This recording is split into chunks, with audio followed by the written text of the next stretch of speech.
Hello everyone, I am Mohammad Badr Hussain. In this video, I am dealing with the topic called as packet sniffing, which is belonging to the domain introduction to cybersecurity.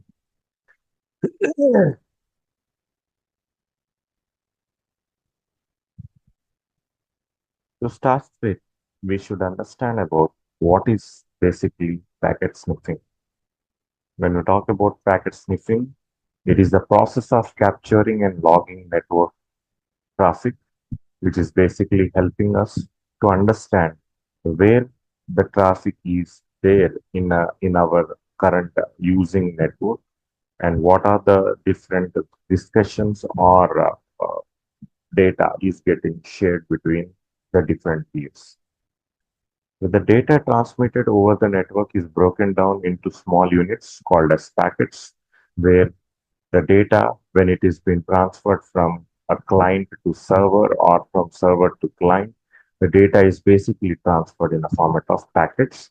So these packets contains various informations, which includes the source and destination IP addresses, where the representation is going to be the devices are going to be basically considered with respect to their IP addresses and the port numbers and the actual data which is getting transmitted between both the peers. Where a packet sniffer is known as a network analyzer, which is a tool or a software that can intercept these packets as they travel across the network. So basically, how the packet sniffing works, we are going to see in this slide, where the network interfaces are going to be the basic default process where the processing packets are going to be specifically addressed to their own MAC addresses. However, when a network interface is put into special mode called as promiscuous mode, where it says that whatever the data is getting transferred, it is basically safe and secure to be accessed. So it starts capturing all network traffic it sees, regardless of destination MAC address. When the process is getting seen as a sequential representation, the network traffic generation is going to be happening with respect to devices on a network communicate by sending the data packets. When you browse a website, you basically, your computer sends request to the web server and the server sends back the website data in packets. So you are accessing a website that is also going to be concerned with respect to a process of, or I can say, subtask of packets, where the packet is transmitted through the network infrastructure, such as routers and switches, is the second stage, where a sniffer is going to be activated in such a way there that running on a computer connected to the network is activated and set to listen on a specific network interface. When the network interface is in promiscuous mode, it captures all the packets passing by, where we are going to come to know about what is the discussion is happening in between both the pairs. So the captured packets are then analyzed by the sniffing software, and this analysis can reveal various details about network communication, whether they are good to go with respect to the communication, or we are supposed to concentrate on which part of the communication to stop being discussed, or which particular part of the communication to be uh, gone further and good to go format.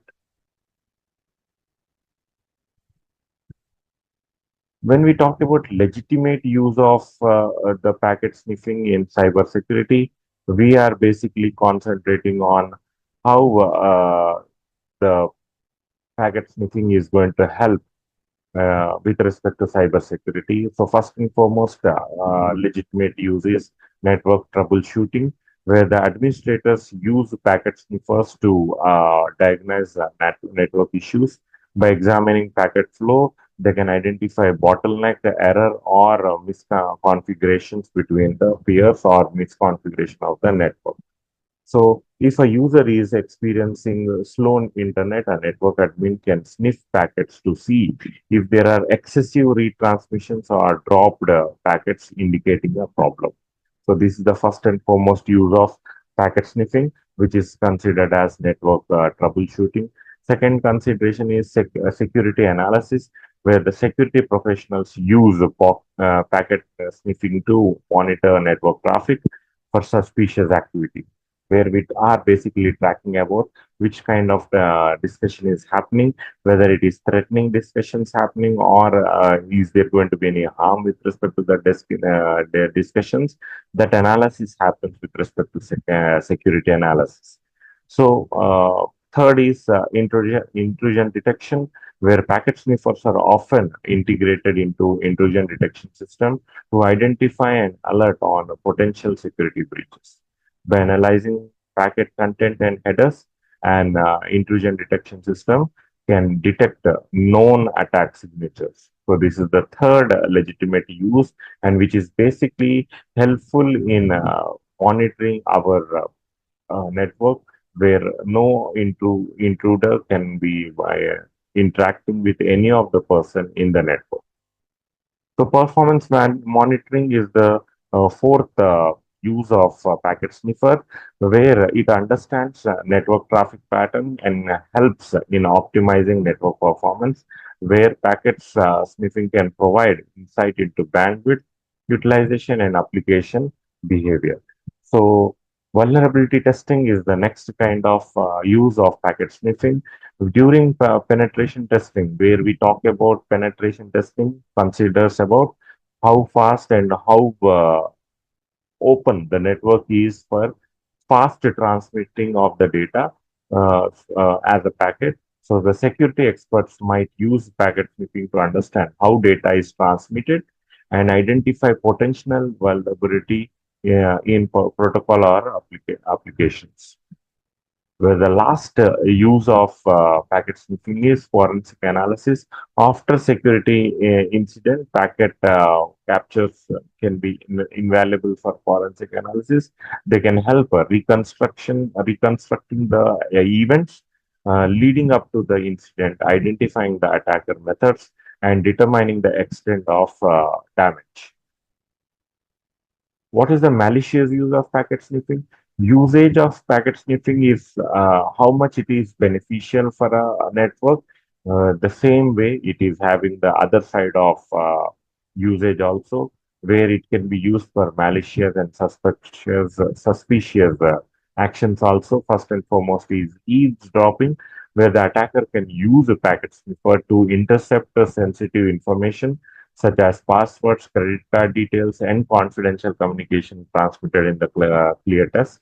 If intruder is using a packet sniffer, he can get all the important and confidential information by intercepting the whole network. So, imagining someone capturing your login credentials as you enter into a non-HTTPS web service website, then you are having a vulnerability with respect to your user ID and password getting shared with any other person whom you didn't give any authority. The second kind of malicious use is data theft. uh, the previous use also is having a concern with respect to data theft, where malicious actor can capture and analyze the network traffic to steal valuable data from the network. Whichever is the confidential data should not be accessed by any unauthorized person, where the data theft can happen using packets.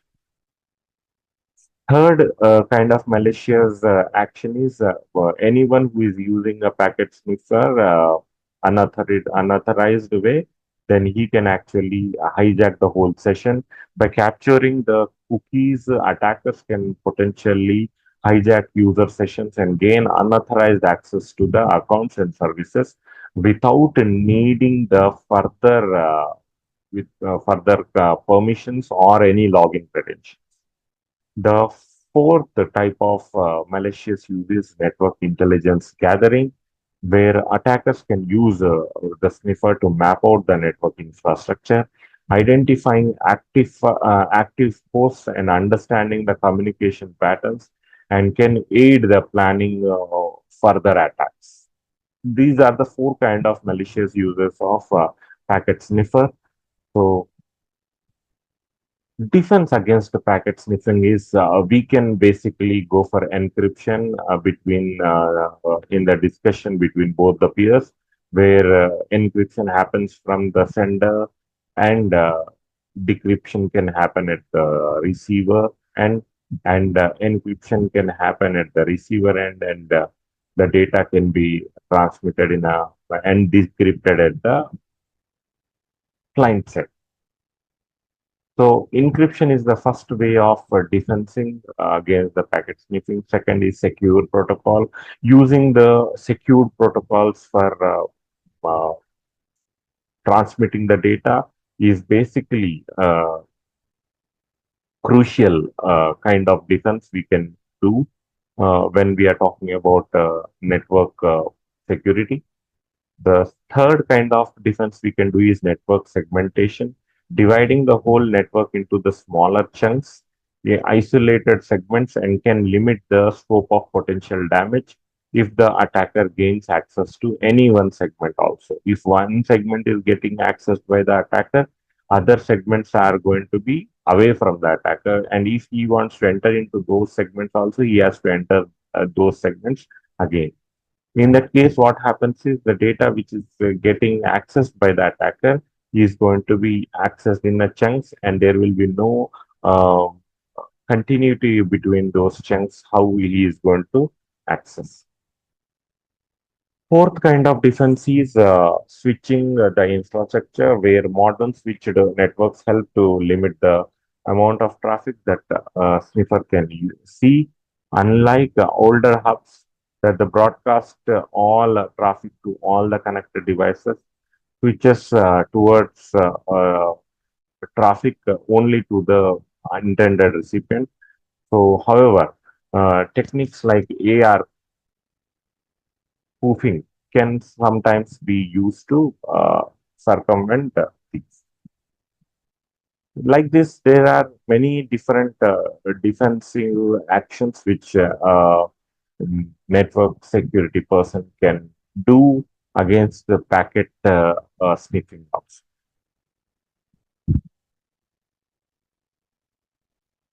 So ethical considerations when we talk about with respect to packet sniffing is it is crucial to emphasize the ethical implications of packet sniffing, where capturing and analyzing network traffic without proper authority is basically considered as illegal and unethical in most jurisdictions, where a packet sniffer would only be performed with explicit permissions and for legitimate purposes such as network administration, security concern, testing, or research.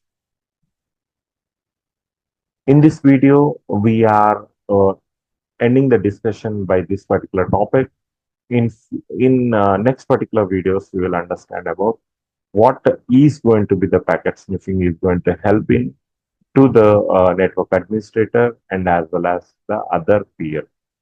Myself, Mohammad Manzoor Hussain, signing off from. Thank you.